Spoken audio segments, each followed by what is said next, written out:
Hello, welcome to Z Explains BG. I am Z, playing a 5-point match on Backgammon Hub, and we'll see how it goes. Alrighty, I will try to explain my thinking a bit as we go along. And as always, we'll take a look at the computer analysis afterwards and see how I did PR-wise. I should say good match to my opponents. All right, I need to try to contain this back checker, so it's pretty clear to hit here. And then I got away with it. And then I cover and hit it. Oh, he should probably step up to the 22 because he's still interested in escaping that guy. Yes, that's a good play, I think. Well, I see I can make the 10-point with the 3, but I'm going to take a more active approach with the stronger board. 1 man back versus 2. No, I'm not totally sure. I mean, hitting still has a bunch going for it. So it might be a little much, though. Is this? He's still out. Yeah, I'm gonna go after him. He's so close to escaping this last guy. All right, maybe I come in low now. All right, 1 little reprieve. Good. Yeah, 11 points probably good for something.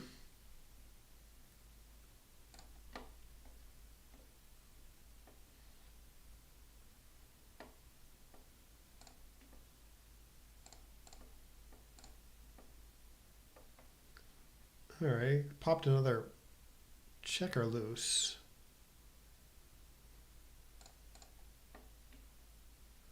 Not that it did me a lot of good. I do have a hit play here, actually, 11-2. Got the stronger board, and he has a blot, so let's try it. Make it interesting. It's probably right, actually.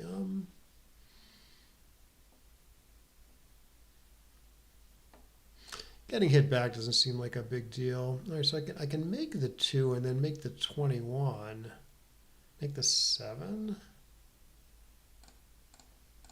All right, we'll try this. Ooh, well, at least I got 2 anchors. Timing does not rate to be very good. But it still seems like an okay plan, I guess. Hang back, cause him some problems.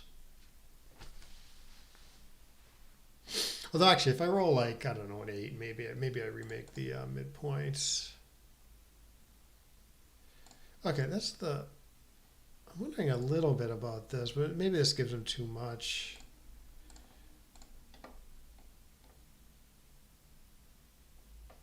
Yeah, I don't think it would cause him any problems.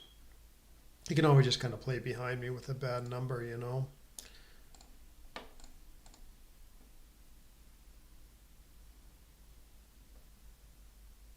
All right, now I can pop out pretty safely now that he has the blots. So probably want to keep the back anchor for long-term contact purposes. So I don't know, we can do this, keep a little more connected. Alrighty.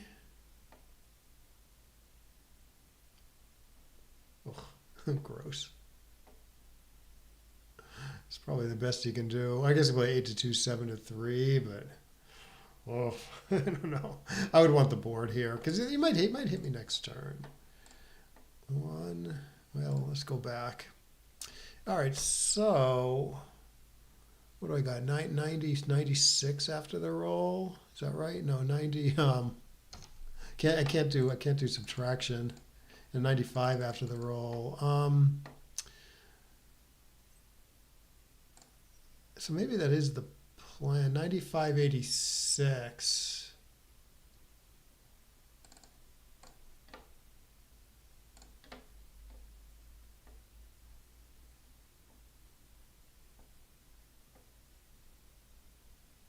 Oh, is the direct? Unless he clears the 6. Oh, that's really bad. Well, Well, now I'm up in the race a little bit. Wondering who the contact favors here, though. Let's see, 71. I'm up in the race a lot, right? Because I'm a lot more efficient than he is. So I can probably even cube this, right? Yeah. Might even be a pass. It's probably a pass already. Yeah, so that was the right 6-6 play.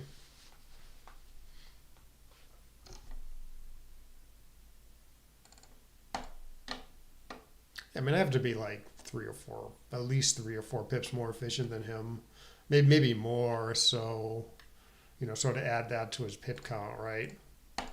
And then it sort of comes into focus as a pass, without even doing like any formulas or anything.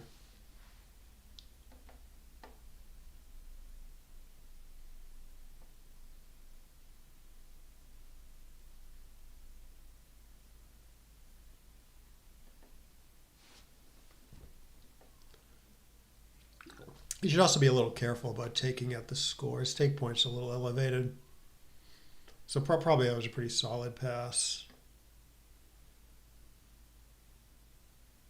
Though I still might lose. Such is backgammon, such is life.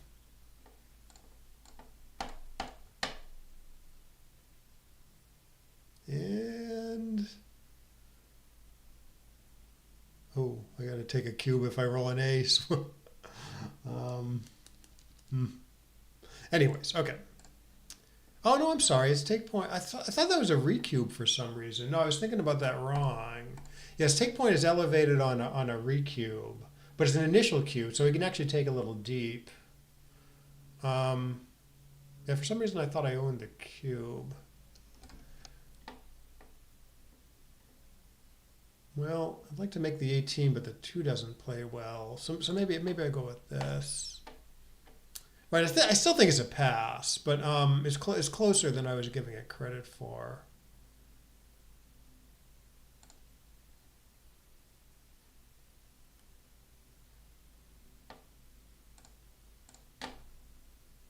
Yeah, I think due to the score, I'm gonna play a little conservatively. Score reverse, maybe you make the 4 there.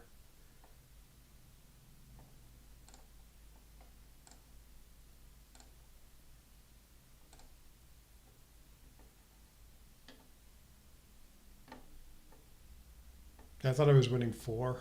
Shoot.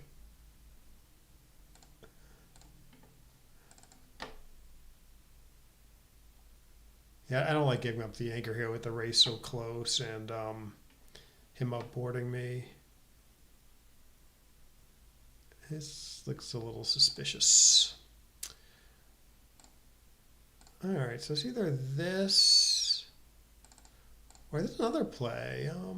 Keep him from anchoring, Similar number of shots probably. This might be slightly cheaper. Huh. 2, 5. Yeah. Well, I don't know. If he doesn't anchor here, it's sort of easier to go after him. I'm not sure about this play though. The other one could have been better. I wish I did the other one. Yeah, she definitely hit me. Does he see it? Does he not see it? There he goes. Bah. Yeah, it's probably an okay cube at this score. It doesn't look that threatening though with my anchor. So I'm gonna try this. Yeah, now I wouldn't know.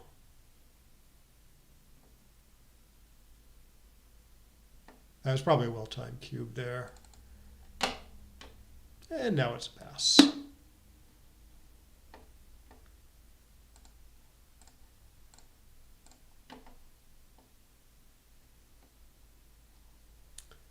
Yeah, I can make the 10 here. Nothing else seems so sort of productive.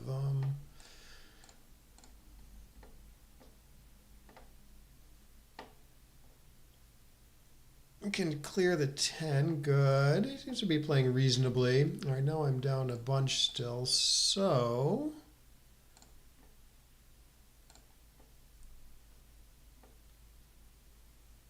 oh, does he get to leave me a shot here if he wants? I don't know if there's anything I can really do about it.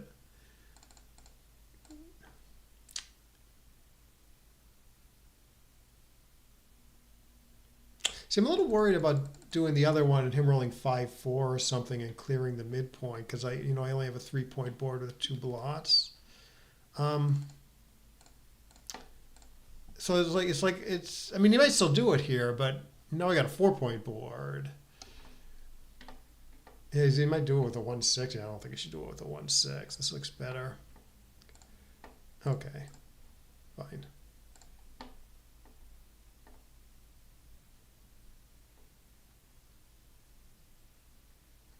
Yeah, I would save a 6 if I was him. Play this so I can handle like a 6-2 next turn without leaving a shot. Yeah, I would do, probably this. Ooh, I may have to break first. I think leaving it slotted might help me break it down more cleanly.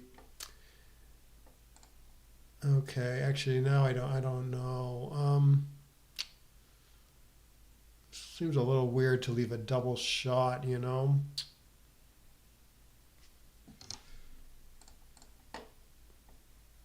does have to make some concession now. Now if I roll a 5-3, maybe I go. Or I could hit him if he does this. Hit him. 5-3, shoot. Yeah, it's a double shot again. I did not expect him to do that. Okay, so I do this 63-63. Never get hits. I hit him sometimes next turn. I guess this is the way to go. He's got a 4-point board still. Pretty averse to being smacked. Those plays are always tough. When to volunteer a shot. At least I find them tough.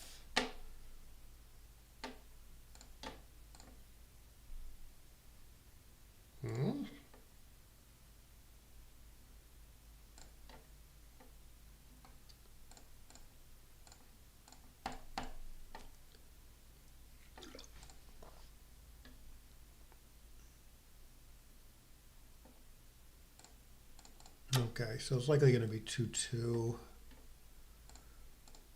It's 3 away, 3 away. Well,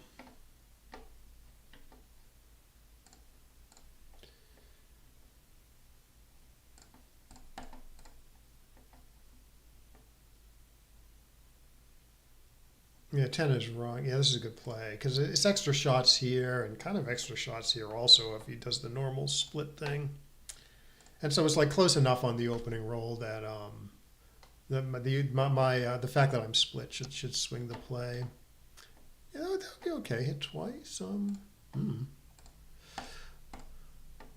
right, I think I can maybe cube this at the score.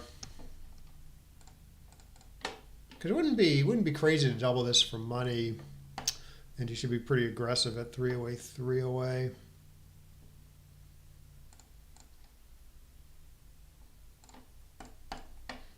Well, if he wants to hit me with a 7, a little dangerous for him. He was going to hit me with a 20. I think this probably you just go full attack here. Actually, I'm not sure about that. I mean, this is what I was thinking, but he's down in the race. Maybe there's another play where you just make the 3 from the 13 points.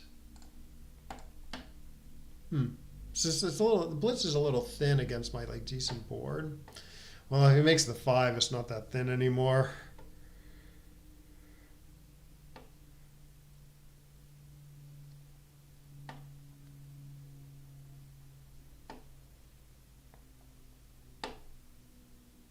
Yeah, I don't think anything's any better than making the 5. Yeah, this looks like a pretty awesome position. And he's leaving a shot no matter what he does.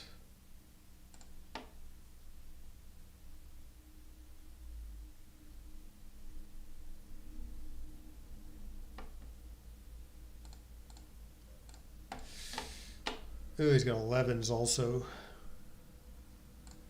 So I could stop there. 8 to 2 is an okay use of that checker. Still pretty happy to whack me there, though. Yeah, let's try this. Miss. Please. Thank you. It would have smooshed me if I stayed back on the 4. I don't know if that's a good way to think, you know.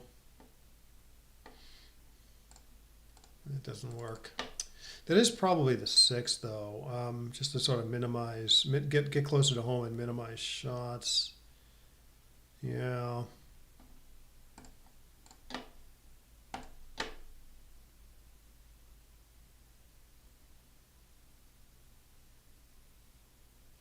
Doesn't seem like a cube to me, but I don't know. I got no recube vig, so I can, my take point's a little elevated, so I can be like a little aggressive.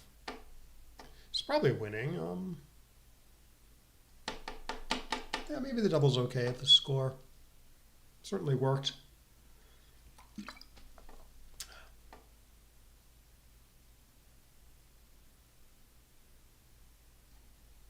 Yeah, he's about to lose his market huge, you know.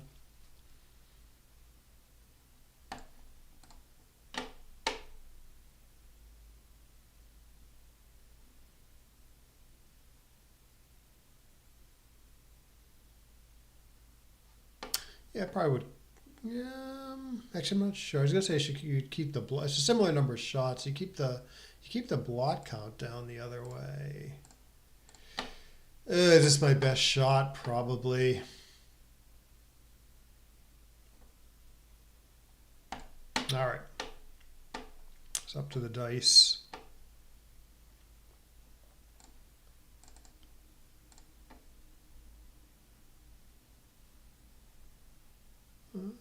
Okay.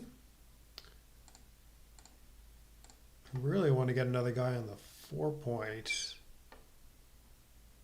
Yeah. Good. That's funny. Yeah, this guy's a student. He's always watching. I think he watches other people too, but he often watches my matches. And I'm about dead. Okay, let me start up XG.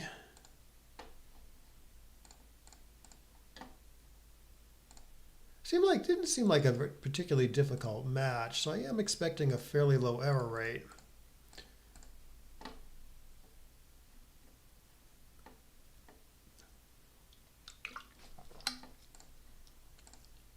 Oh, I should thank him for playing. Yeah, we'll take 0.08, 0.8. Pretty good. Let's just go through the match quick, and then maybe we'll play one more. I often notice, I don't know if this is just a coincidence, but I often notice when I do play a 0, it's often 0.8 for some reason.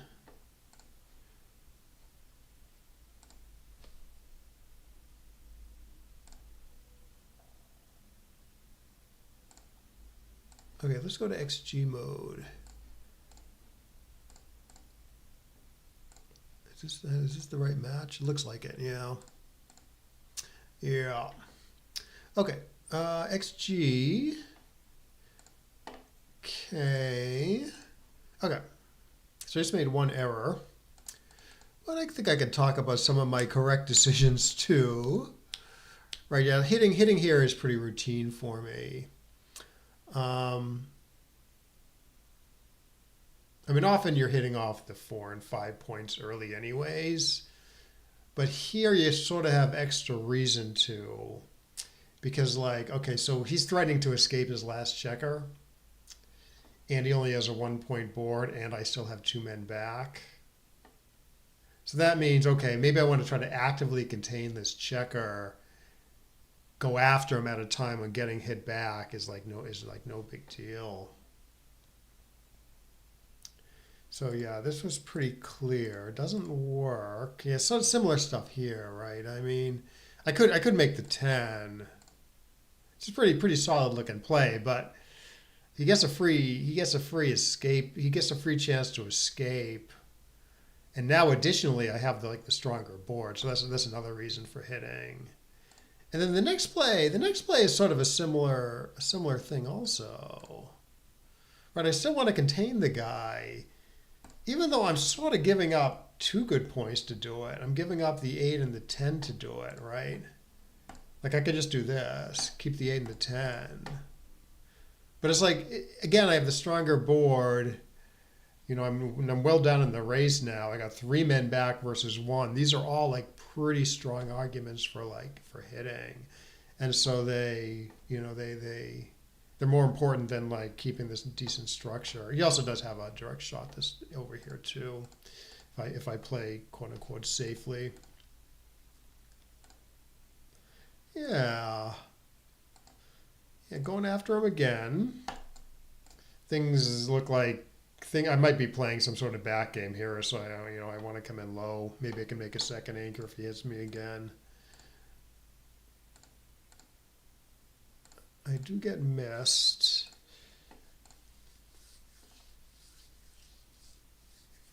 Yeah, so after making the 5, I make the 11 as opposed to playing 11 to 9. So I don't do this, even though this is better builders for say the 3. I don't know, I just figure this 11 point. Block 6-4, for instance. Still decent builders for like 7 and 8, 9 points. So, it's an asset. It's not a great asset because it doesn't bear on any open inner board points. But it's still worth something. Okay, go after him again, even though I don't have any covers. He has to pop another blot loose. Okay, my play's not, okay. Let's see, what does the computer want to do? The computer wants to kind of spread things out in the outfield. Stay back. Put pressure on this guy. Yeah, I don't know if I gave this serious consideration. So this is the original position, 6-6-3. Like actually, if I hit him. I hit him again, trying to contain the back, trying to sort of keep him from escaping. If I get hit, I might hit him back or make a second anchor. So I do this, which is okay. It's probably wrong, but it's not wrong by much. If I didn't do that, I probably would have done something like this, making the second anchor. But it does take pressure off this blot here. So that's why the computer doesn't mind to play like this, spreading things out, maintaining great outfield control. It's getting hit all over the place, 1s, 5s, 3s, but the board is so weak with the blot, it doesn't seem to care that much. Yeah, I don't know. I don't know like what people are doing there, but like what the default play is there. Okay, so I do get to put stuff together pretty well. Now that he puts his position together, he escapes. Yeah, I mean, it's not the greatest plan in the world to do this, but because the back game doesn't rate to be well timed. I'm not down in the race enough, but I do cause him just enough problems with this structure. And like I said, maybe I just play it like a holding game if I roll big. There we go. Sort of same stuff going on here. I just think I'm going to cause him enough problems. 6-4, 8-2-7-3. I don't know why he did what he did. Oh no, I do. No, I thought maybe he should do this actually, because he might be hitting me next turn. So why not lock up the board? So what does the computer do? Oh, the computer maintains a little more flexibility. I see. Yeah, if he does this, he doesn't really get to hit me very often next roll because of the 2 blots in his board. But it shouldn't be hard for him to play, I guess. He can usually just play behind me if he rolls like a not great number. This looks a little more awkward to play, Yeah, I guess I kind of see this. And not often I'm like forced to leave him a direct shot. Okay, yeah, so I race, keeping the back anchor because I'm down in the race a little bit. So what does the computer want to do? Oh, the computer wants to leave 1 man. I did see this play actually. Okay, it's very close. Yeah, I dismissed it because I just didn't want to be batted around back here. But I guess with these dead checkers and only a few builders, it's not that easy for him to hit me safely. So it turns out the plans are pretty close. Oh, 6-3-6-1. The computer does do this awful play. Woof. Just because my board is so good, he doesn't want to leave me a direct. Woof. 6-6. Yeah. And then once I realized that I'm winning the race pretty solidly. Okay, so yeah, cube in the middle. The computer does want to take this. Yeah, only due to the match score. Like I thought. Yeah, let me show you a few different match scores. It's sort of important to know these nuances. Like you might treat. So this is 5-away, cube in the middle, right? You might treat this similar to 5-away, cube on my black side of the board. Or 9-away, cube in the middle. They're all kind of different. Right, 5-away, cube in the middle. He can take a little deeply. He can take some stuff that would be like passes at like 9-away, and you can see that here. His take points, it's only wins 20%, and yet it's a take. So like money or 9-away, this should be a pass, right? Only winning 20%. The reason is I'm 5-away, right? So when he passes, I get to like this comfortable 4-away score. 4-away is kind of like a nice score to be at. And if he takes and loses, I get to like this awkward 3-away score. Now, don't get me wrong. You'd rather be 3-away than 4-away. But like 3-away is like a little tough to play sometimes, like a little tough to get in a good cube. 4-away is like very easy to get in a good cube. So the difference between 3-away and 4-away is kind of less than it should be, given that it's only 1 point, given that it's like a full point. So you're a little averse to letting your opponent get to 4-away. So that's why you can take a little deeply. Now what I was thinking it was actually like a recube. That's different. Losing 4 is like really bad at this score, letting me get to the Crawford game. So his take point is actually quite a bit elevated. So this is like a solid pass for if I own the cube, right? Look how big a difference that makes, right? 0.2 pass by 0.25.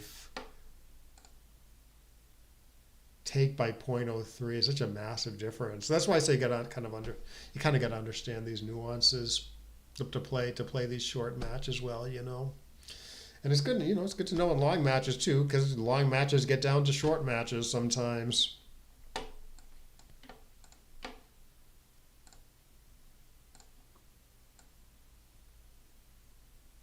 Yeah, honestly though, I thought it'd be a pass, even cube in the middle, but yeah, you can see how much that swings things. But I think I just win, right? Oh yeah, it gets a little dicey. Fine.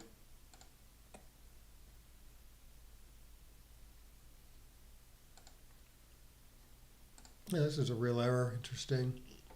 Yeah, when your opponent splits with a 6, and then you roll some random 5 that doesn't like hit in the outfield or make a good point. Yeah, it's like kind of always okay to like hit and split. And it might be close, but it depends on like where this checker is and like what 5 your roll is. Like 5-4, for instance, here. Again, you hit and split. 5-3, you make the 3-point. Here is especially good to hit because I have the builder on the 9. The builder on the 9 is an especially good builder compared to a builder on the 10 or the 11. So because it bears on more of the inner board and it's a better slot, you'd rather have the 9 point than the 10 or the 11 point here. So by hitting, you take away half my roll and limit my building options. So that's why it's kind of a big error here not to hit. All right, I do that. Good. I do that. Good. Yes, fairly close. Yes, score reversed. You do probably make the 4, like I mentioned. Like making the 4 both wins and loses more gammons. So that's good for the trailing player, the player who's losing the match. because because it meshes with this cube strategy, right? If it's like becomes like this wild gammonish position, you know, the trailer can double pretty aggressively, but the leader can't. So that's why you play conservatively at 2-0, but you play aggressively if the score was reversed.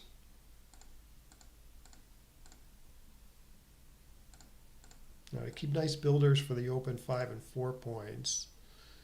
Oh, the 5-2's coming. I wonder if that's my error. No, no, it's not. No, I chose the right play. I felt like I was sort of guessing here, but I mean, it doesn't. If he doesn't anchor here, say it's easier. It's easier for me to do stuff. If he rolls like a decent number here, I guess it's still pretty easy for me to do stuff. Yeah, I don't know. Huh. I mean, I got this right, but I felt like I was sort of guessing. I mean, so maybe with a stronger board, you're supposed to not let him anchor. Let's just look at one variant. Like, is this any different, I wonder?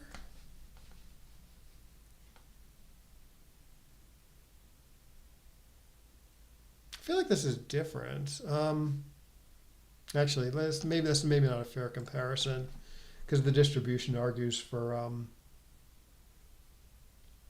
hitting inside. Here, the distribution actually argues for hitting outside. But I'm wondering if it's right to hit inside here. Let's see what the computer says. It's closer here. It's closer here. So it is probably right to hit inside here. Yeah. Yeah, I noticed these situations where like it seems reasonable. You have a choice between like hitting inside or hitting outside and building the same quality board. I have noticed some situations where it's like definitely right to hit inside by a big margin to keep them from like anchoring.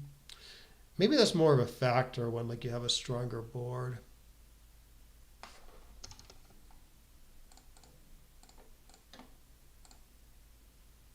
Yeah, now you have to give up your 8 points to hit inside.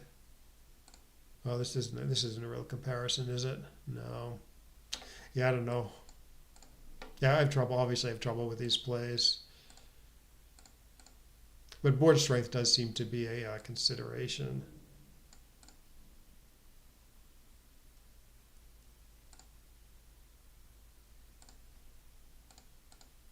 All right, he does hit me back. I dance. Yeah, double take seemed okay. Yeah, and then the next turn, it probably would have been, yeah, it was a pretty solid pass next turn. And then I do get back in it a little bit.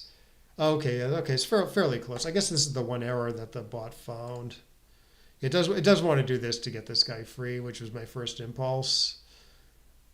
I didn't want to give him a lot of license to leave me a shot though in the outfield. Like 5-4 for 5-4 and probably some other stuff. He is supposed to pay. He's supposed to clear his 13 points. So the board quality doesn't matter. Like let's say you do the computer's play. What was it? It was like this. And he rolls 5-4. Like I'm quite confident it's right to play 13 to 8, 13 to 9. You know, pay the shots while he's well up in the race, and I have the blots flapping in my board. Yeah, it's not that close. second best is this. So yeah, it's not that close. Versus this or whatever. I guess he's still doing that though. Okay, so after my play, I make it like a little more dangerous for him to do that. So I go 1, 2, because I have a 4-point board now. But I guess he's still pretty happy to do it, you know. And I guess I have fewer. Okay, so he does this now. I mean, I'd like if he does this, I want my position rather than what the computer said to do with the 4-4. But it's still pretty hard for me to hit and cover here. After the computer's play, it's quite a bit easier to like hit and cover and make a 4-point board. So yeah. Anyway, but play looked like it was pretty close.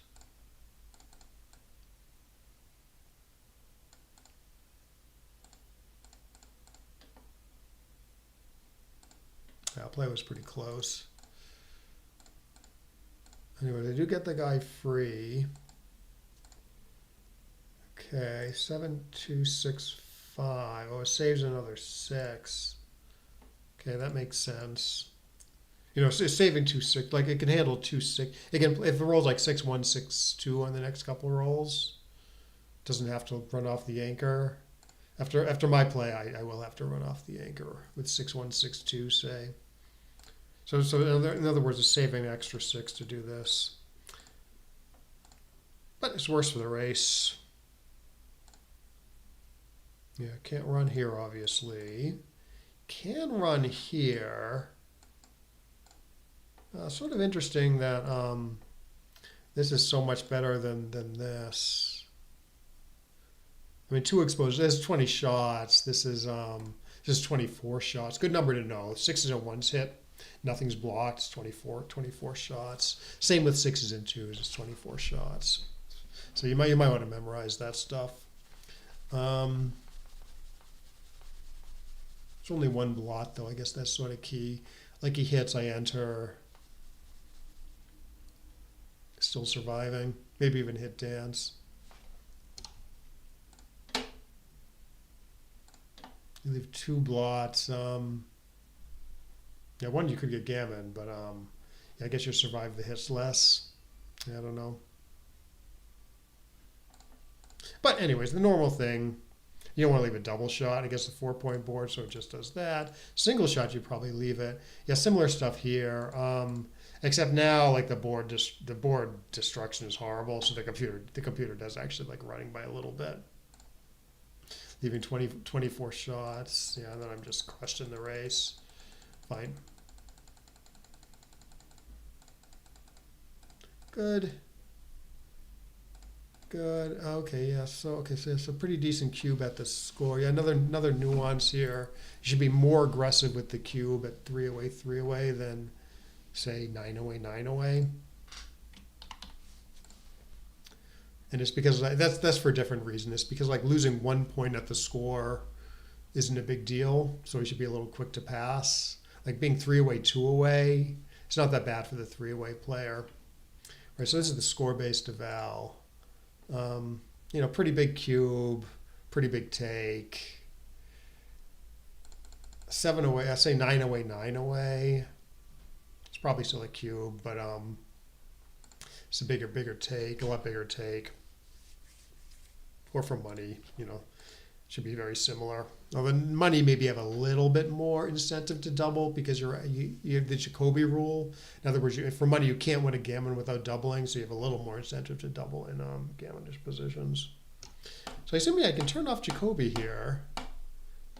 So okay, with Jacoby on is 0.04. With Jacoby off, does understand it? Yeah, 0.022, right. Yeah, I guess that's the reason. That's rare. That's rare to think about though. Like except in like very exotic positions where you really need to activate your gammons by doubling. It's rare you're going to see something that's like a double for money, but it's not a double at like 9 away, 9 away. Anyways. Alrighty, so good double, good take. I go after him, he anchors. Yeah, there's something that seemed wrong here. Oh, it does like making the 11. Just escaping the guy. Yeah, I'm not sure I would have done this because the race is bad for him. He's still down 9. Though admittedly, this is sort of good for containing the back checker. What about just making the 3-point? Yeah, it's pretty bad. So I might have ended up doing this, to be honest. And then second best is sort of make the ace and make the 16. Sort of putting pressure on this blot here. Huh. Yeah, this is, see, the problem with this is this is a blitzy play, right? He's going to want to like, I'm going to enter, he's going to want to like hit me loose, try to close me out. I have the stronger board though, right? So that's like a lot more dangerous than if I just had a 1 point board. So it's not a great game. This blitzy plan isn't a good game plan. If you had like one more checker in the zone or something, like maybe it'd be okay. Right, so we can play around with this a little bit, drive the point home. I mean, just for the sake of argument, say my board is weaker.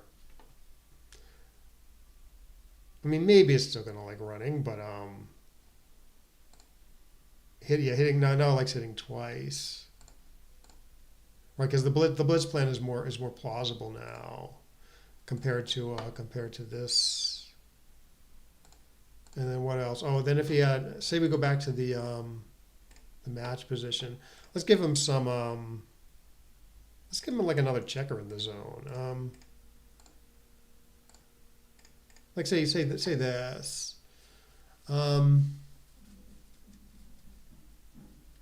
So now the blitz plan is a little bit more potent, right? Because he has this extra builder here, although it's still not great with this blot here. So it's closer now, but I'm not sure. I'm not sure it's right though to attack. Okay, so it's pick 'em here. No, I'm sorry. It's pick 'em between this and this. Yeah, it still doesn't like attacking, but it is a little closer. One problem is you don't love the blot out there. Yeah. I guess the big thing is the board. The black's board strength here. Like you see this in the opening sometimes. These are a little tricky. Like so let's say one. So if 1-5, this is just money. 5-5, the right play is to attack. But apparently it's very close with making the 3. What about 4? This is now it's more important to attack because I got the blot out here and better building power. So let's say this. Pretty clear to attack in the normal way. Make the 3 and the 1. If I have my 5 point, now it's a lot more dangerous to do this blitzing plan. So something else is right. Is something else right here? Probably. Yeah, now you just make the 3 points. What about... Yeah, here it's right to attack. Here I think I might be right to run 23-13 with 2 of them and then maybe make the ace with the other 2. Because again, my board's a little strong, so the full blitz plan isn't great. It's too committal, right? Yeah, so it's a little tricky. And I'm not, so it's good to like know this stuff. I don't think you should memorize it, but you should understand like why. The important thing is to understand why the blitz plan, the full blitz plan of making the 1 and the 3 is a little fishy here against the strong board. And it's either not fishy or less fishy here. Right? So, I mean, you can. I mean, if you maybe have like a really good memory, you can like remember all this stuff. But I don't. I just try to like think in conceptual terms, and oftentimes that means you're guessing. If you have like a close, I don't know, like my board's a little less threatening here, right? So I don't know for sure, but I would think, oh, okay, black's got a 2 point board. The full blitz, I don't know. It seems a little fishy. Maybe I should play 23-13 here, but I wouldn't be sure about it, right? It is fairly close. So yeah, that's sort of how I think about this stuff.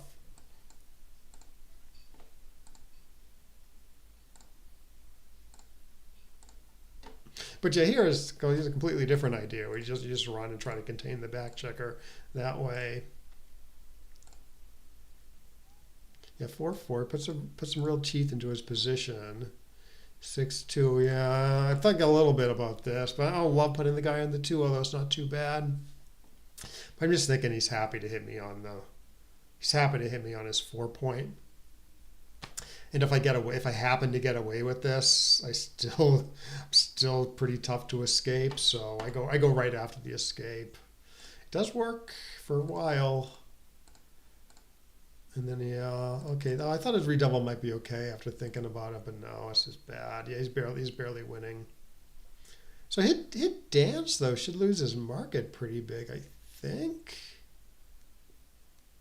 Let's see. So double take. Yeah, it loses the market pretty big. I know that because I'm taking 0.65, say, doubling it, getting 1.3. So I think what that means if the cube is in the middle, the double take equity would be around 1.3. So I know this is a pretty big market loser. Yeah, so given the score, I don't know. It's possible I would have at least thought about cubing that also. Anyway, I do enter, and then I'm doing okay all of a sudden. Okay, not great. And then he just blows me away. All right, that was interesting. Actually, I'm gonna actually I have to sign off right now. Yeah, hopefully be back though. Play another one in the next couple of days. Actually, I'm playing live tomorrow, so not tomorrow, but yeah, next week probably. All right, well, thanks for watching. Yeah, I hope you got something out of this, and I will see you next time.